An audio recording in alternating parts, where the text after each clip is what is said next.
Hey everyone, Rascal here. And Mama, welcome to our podcast. Today we're covering the animated Batman film, Mask of the Phantasm. Now in this film, Batman's wrongly implicated in a series of murders of mob bosses, actually done by a new vigilante assassin who calls himself Phantasm, hence Mask of the Phantasm. Right. Now before we start, be sure to like, subscribe, and click the notification bell to get updates on future podcasts and World of Paws videos. Absolutely.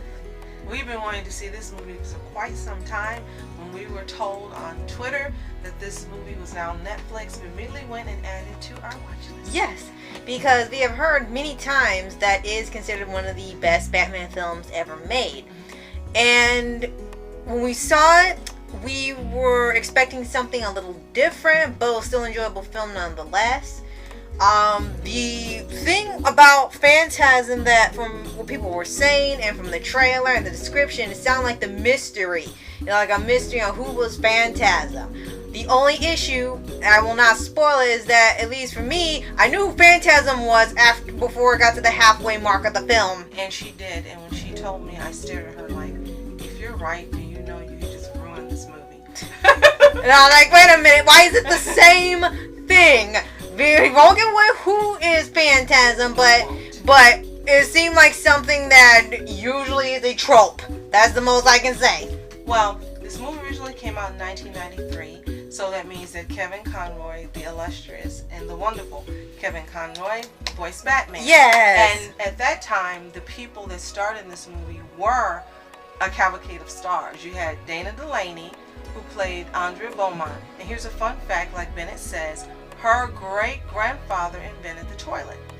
You also had Stacy Keach, Abe Vigoda, Ephraim Zimbalist Jr., John Ryan, Bob Hastings, who you know from Roger Rabbit, Robert Costanzo, of course, the one and only Mark Hamill, yes, and Pat Musek and Bernie Watson. So these people in '93 were really huge stars, and them actually being assigned roles in this movie was,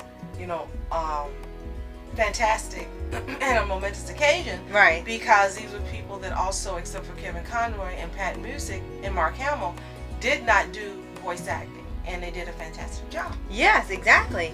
And this is also, so you know, this takes in the same place in the universe as Batman the Animated Series, which you can tell by the animation. Definitely. Only it takes place, I think, like a little bit after the series is over. So that's why there's no connection to other episodes other than, the Joker and some other characters being in there. And the focus is basically on, like I said, the mystery of Phantasm and why is he taking out these mob bosses and then Batman's getting the blame. Now, he's not putting it on Batman specifically, but they hear about a dark hooded figure taking out criminals, and they automatically thought it was Batman. So it's like, wait a minute, he doesn't do this all this time. He suddenly starts. Something should tell you something's wrong. He doesn't do that. He doesn't kill off people, but then he suddenly does. There's someone else doing it. Right. And one thing about this movie that we will tell you, because it's a little confusing, is it starts off what's supposed to be in the present day at that time, and then it jumps to the past. Then it jumps back to the present, then it jumps back to the past, and stays to the past, and then gets to the present. So, these time changes, and the only reason you're going to know there's a time change is because Batman looks younger, and because of the clothing and the cars and the houses and things let you know this is not what's supposed to be present day 1993. Right. And that's how you'll know that there's a time change. I do like that they didn't use the trope of, flashback haziness or black and white or any of that. You just had to really pay attention and look at the surroundings and the vehicles and the clothing and cars, and then you knew that it was a flashback. Right. So that was a nice change of pace. Right. And there's still a lot of action in the movie. Definitely. I mean, it starts off the bat with action. After the title's over, action with Batman and the criminals. And then that's when the Phantasm shows up, who is similar to Batman with being that masked figure, only you really don't know who he is. You really thought he was a ghost because the costume and the way he has been presented, he does seem like he is a spirit rather than a person, but you know it's a person because it says the mask. Right. That's the only, if it wasn't for that, it just said like the Phantasm, you probably would think this was a phantom, which would exist because you got Superman and all these other characters in here. And he seemed like he was was trained by Batman because he disappears on a dime. Right. And he's got able smoke. to do all these things. He's got fighting skills, and it's like, are you sure that you didn't train this as one of your former Robins or something? But it's not. Right. So you know it doesn't go there. It isn't. Right. That'll be a Red Hood movie if we're gonna do that. So, but yeah, and then they also have, of course, the Joker in here because you gotta have Joker, of course. But in here, he is not the main antagonist. I mean, he does play a role in the film, but for once, Joker is in a Batman film, but he's not the main villain. He's not the one to take down. It's still Phantasm. And the mom. Right. He just has a role to play in it, and he has a connection to it if you know Joker's backstory before he became Joker. So he has a role to play, but for once, he is not the main antagonist. And you have also the appearance of Commissioner Gordon and Harvey Bullock.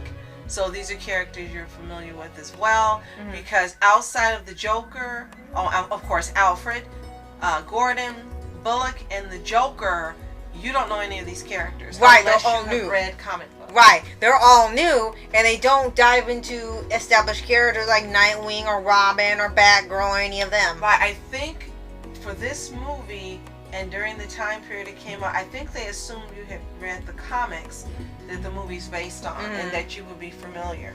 So yeah, there is no time in going and giving backstory. There's flashbacks, but the flashbacks only have to do with Batman and Beaumont, and nothing to do with establishing backstories for the characters. Right, other characters. Because DC has done some movies when they adapt comics or novels, is that part of the alliance early on is that you read the story and you're seeing the movie as in to see it come to life. The only time it would take you by surprise if you have read the book, if they've done a twist on it that works in the formula of it, like you're expecting this ending or this twist, but it's something else entirely. Or like you were watching Batman Year One. Right. Right. If you're just seeing that, it's like, oh, it's the same thing that happens in here. You're just seeing it animated. Great. You get to see the story a second time animated. But if not, this is still your first time viewing, so you really won't be familiar. Again, unless they deliberately made it to where, yes, you read the book, but there's something we changed. This is the twist, so we can still, change your expectations. Definitely. And the animation, as you mentioned, you're very familiar with it when you see it. You know immediately who's done it, and he's just fantastic when it comes to having established his style. It's unmistakable. Excuse me. As soon as you see the animation, you know it's Bruce Timm. That's it. There's no questions. There's no wondering. Even though you've had people that have tried to copy his style, it's just not the same. He's got this talent for having this unmistakable, distinct style that can't be copied. Right. And I have to say that, currently I do miss seeing some Bruce Timm animation. We got so used to seeing it over the decades, and now he's kind of taken a back seat and disappeared. But I would love to see a current Batman movie or any DC animated movie that's animated by Bruce Timm. If you're listening. All right. Well, the only one so far that is, I can tell, the most recent one is not from this year, but it's from like 2017 or 16, where they had Justice League versus the Fatal Five. So again, yeah, I mean like now. Yeah, like right now, currently airing. I understand, Right. but that's like the closest thing we have right now, because you can tell the same animation and possibly the same voice actors, with the addition of a new Green Lantern and I think Miss Martian. So. Right. Can tell you that this movie holds your attention. It's action filled. It's got a great arc. It's got a great story. You will not be disappointed if you haven't seen this movie. Go to Netflix, watch it. I'm sure that it's probably for sale, although we haven't seen it on Amazon. So Yeah, you'll have strangely. a very difficult time probably locating this movie. Right. But again, it's on Netflix right now. It has been for about a month.